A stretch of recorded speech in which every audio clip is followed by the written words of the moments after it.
Election की date हमें ना दी तो जो समुंदर आ रहा है इस्लामाबाद, ये सबको बहा के ले जाएगा। चोरों का टोला है, मैं इनको पैगाम दे रहा हूं। और ये जो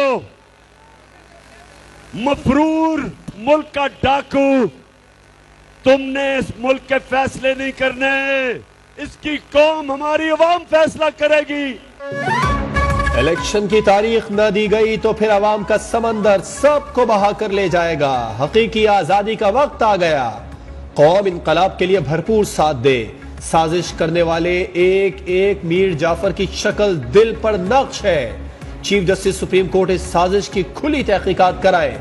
डोनाल्ड लू होता कौन है पाकिस्तान को मुआफ करने वाला? इमरान खान का मर्दान में जलसे से खिताब, कहा लंदन में बैठा चोरों का टोला सुन ले, मुल्क के मुस्तकबिल के फैसले आवाम करेंगे। नवाज शरीफ, फजलुर रहमान, शहबाज शरीफ और जरदारी अमेरिका के गुलाम हैं। हमारे खिलाफ मुहिम चलाई गई और इस मुहिम में किस किस मीडिया हाउस को पैसा दिया गया, इस बारे में सारी मालूमात है। बिलावल अमेरिका जाकर पैसे मांगेगा कि हमारी मदद करें, वरना इमरान खान वापस आ जाएगा।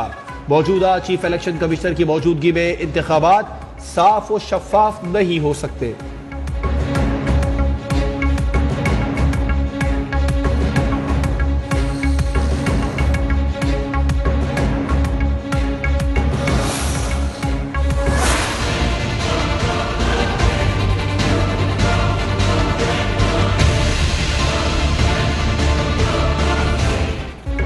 अमरीकी करेंसी बेलगाम रुपए की कदर मजीद गिर गए। इंटरबैंक में डॉलर मजीद 76 पैसे महंगा, $1 192.53 का हो गया।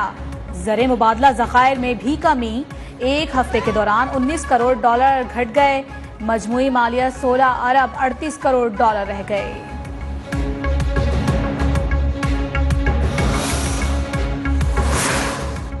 इंपोर्टेड हुकूमत नाकाम हो गई। कहा था साजिश कामयाब हुई तो मुआशी बहाली दम तोड़ जाएगी।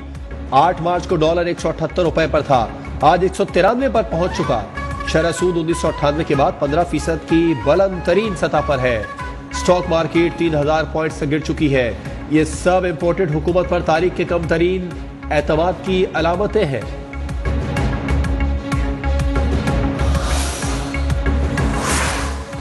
वजीर खजाना मिफ्ता इस्माइल का कहना है कि इमरान खान ने 3.5 साल में 20,000 अरब रुपए का कर्ज लिया। कर्ज की वजह से हुकूमत माशी दबाव का शिकार है। वजीर इत्तलात मरियम औरंगजेब ने मईशत की तबाही का मुजरिम इमरान खान को करार दे दिया।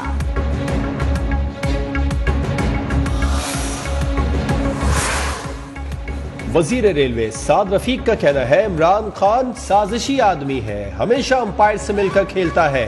वजीर दाखिला राना सनाउल्लाह कहते हैं इमरान खान के लॉन्ग मार्च के हवाले से मुशावरत नहीं हुई।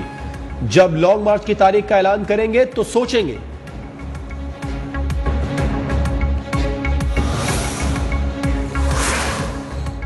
इमरान खान एहतजाज को जहाद करार दे रहे हैं। वो वाज़ेह करें किसके खिलाफ ये जहाद कर रहे हैं। वफाकी वजीर मौसमियाती तब्दीली शरी रहमान कहती हैं कि साबिका हुकूमत के पास चोर चोर के अलावा कोई और प्रोग्राम नहीं है। अवाम उनका बयानिया मुस्तरद कर चुके हैं। DGISPR ने 6ठी मरतबा कहा फौज को सियासत में ना घसीटे। तर्जुमान पाक फौज का बयान फौज के अंदर सोचों की तर्जुमानी करता है। बिलावल भुट्टो को एक वजीर मार्शल लॉ की धमकी देता है जो भोंडा मजाक है। शेख रशीद अहमद का ट्वीट।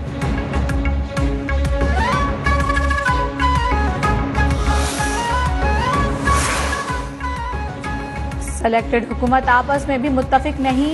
साबिक स्पीकर असद कैसर कहते हैं कि जब मुरासला पढ़ा तो फैसला किया, इस सूरत हाल में कस्टोडियन नहीं रह सकता। शहबाज शरीफ को बुलाया था, आए मुरासला देखें, मगर वो नहीं आए।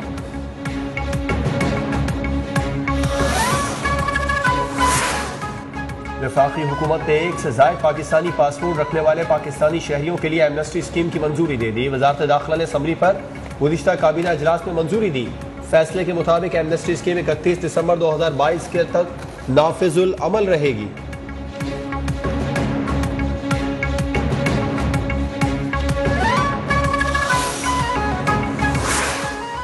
सियालकोट इंतजामिया ने पीटीआई को 14 मई के जलसे की इजाजत देने से इनकार कर दिया। रहनुमा तहरीक इंसाफ उस्मान डार का कहना है हमजा शहबाज लाहौर में बैठकर जलसा रोकने के अहकामात दे रहे हैं, जलसा हर सूरत होगा।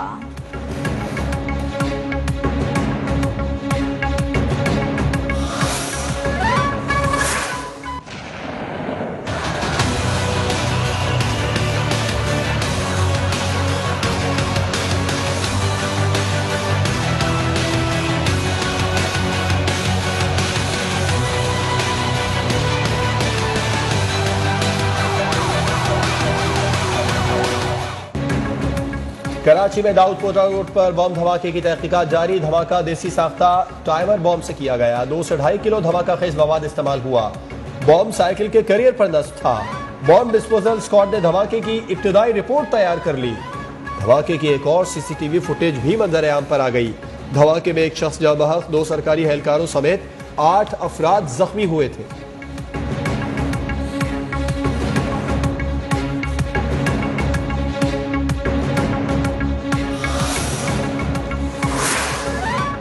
कराची सदर धमाके की सीसीटीवी फुटेज आने के बाद तहकीकात में अहम इंकशाफात। दहशतगर्द 10:12 पर साइकिल लेकर जाए वारदात पर पहुंचा।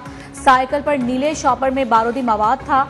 मुबैना शख्स 40 मिनट तक होटल में बैठा रहा। रिमोट कंट्रोल दहशतगर्द के हाथ में था। मुबैना शख्स के बारे में मजीद तहकीकात की जा रही है।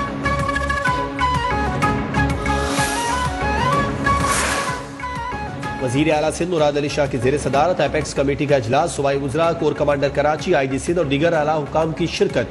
वजीर आला सिंध मुराद अली शाह ने कहा दहशतगर्दी के खिलाफ सख्त इक़दाम किए जा रहे हैं।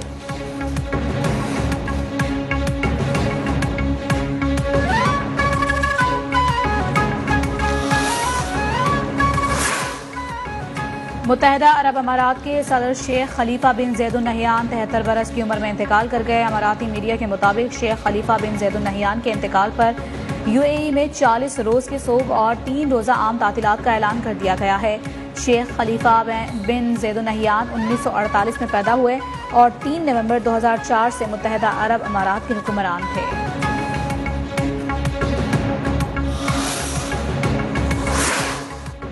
वजीर आजम शहबाज शरीफ, army chief general Qamar Javed Bajwa और वजीर खारजा का शेख खलीफा बिन ज़ैद अल नहयान के इंतकाल पर इजहार अफसोस।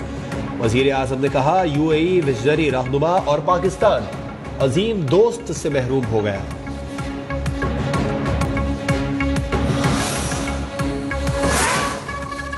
मुल्क में बिजली का मजमूई शॉर्टफॉल 4743 मेगावाट तक पहुंच गया। बिजली की मजमूई पैदावार 20,757 मेगावाट, तलब 25,500 मेगावाट है। ज़राए का कहना है कि मुल्क के मुख्तलिफ हिस्सों में 8 घंटे तक बिजली की लोड शेडिंग की जा रही है।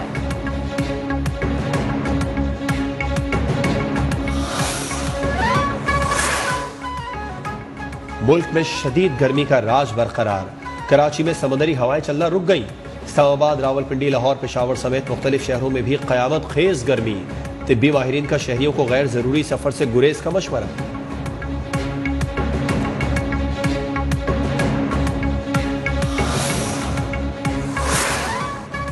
गुजरांवाला में हाफिजाबाद रोड पर 2 मुसाफिर वैगन सड़क पर खड़े डंपर से टकरा गई। हादसे में 6 खवातीन समेत 12 अफराद जाँ बहक, 10 जख्मी। वजीर आजम शहबाज शरीफ का इजहार अफसोस।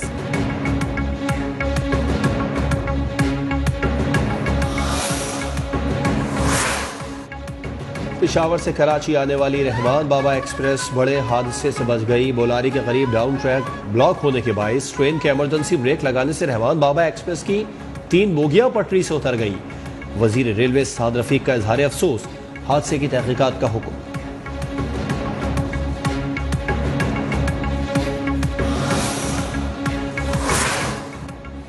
सदारती निजाम के लिए रेफरेंडम कराने का फैसला देने का कोई इख्तियार नहीं। दरखास्तों में सियासी नौयत का सवाल उठाया गया। सियासी नौयत से मुतालिक सवाल पर आईन और कानून में रहनुमाई मौजूद नहीं।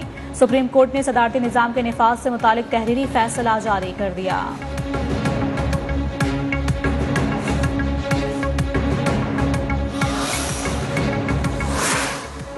इलेक्शन कमीशन में मुनहरिफ अरकान की नाअहली रेफरेंस की समाअत के दौरान पीटीआई के वकील अली जफर के दलाइल मुकम्मल। कहा मुनहरिफ अरकान मानते हैं उन्होंने वोट डाला। पार्लिमानी पार्टी के इजलास में भी शिरकत नहीं की।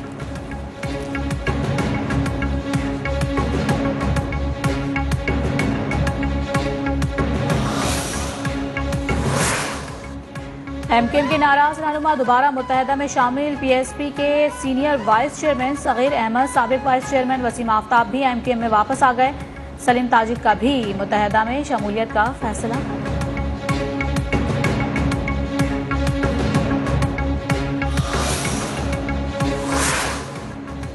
इस्लामाबाद हाई कोर्ट ने सहाफियों और मीडिया वर्कर्स के कानूनी तहफ़्फ़ुज़ के लिए वजारत इत्तलात और नशरियात से रिपोर्ट तलब कर ली। दरखास्तों में रिपोर्टर्स की जॉब सिक्योरिटी, वेज बोर्ड और दीगर मसाइल को उजागर किया गया। केस की समाअत 17 जून तक मुलतवी।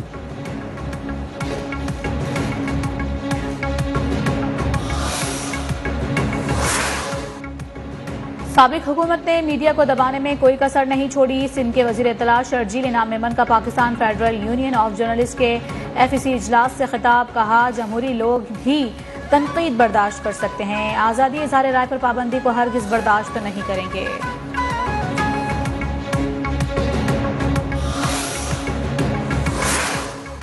पुरानी हल्का बंदियों पर इलेक्शन कराने से मुतालिक PTI की दरखास्त पर समाअत का मामला। सुप्रीम कोर्ट ने 2 रुकनी बेंच तश्कील दे दिया। जस्टिस एजाजुल एहसन की सरबराही में बेंच 16 मई को समाअत करेगा।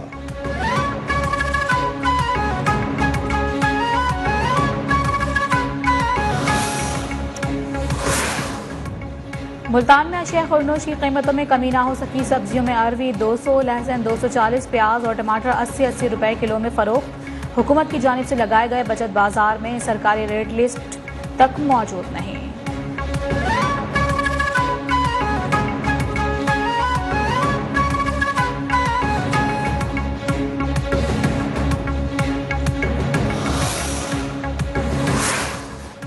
बैरून मुल्क से आने वाली तरसीलात ज़र में रिकॉर्ड इजाफा। स्टेट बैंक ने तरसीलात ज़र में इजाफे के अदाद शुमार जारी कर दिए। अप्रैल में बैरून मुल्क मुकीम पाकिस्तानियों ने सबसे ज्यादा $3 अरब भेजे। 10 माह के दौरान तरसीलात ज़र में 7.6% का इजाफा हुआ।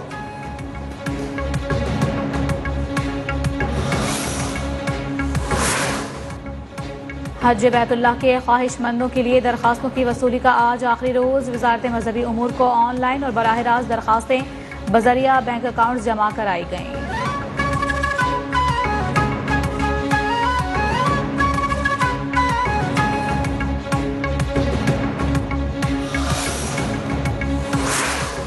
नेवल चीफ की सिडनी में इंडो पैसिफिक सी पावर कॉन्फ्रेंस 2022 में शिरकत। तर्जुमान पाक बहरिया के मुताबिक 21वीं सदी में इंडो पैसिफिक मैरीटाइम डोमेन में मुश्तरका मकासद पर तबादला ख्याल किया गया।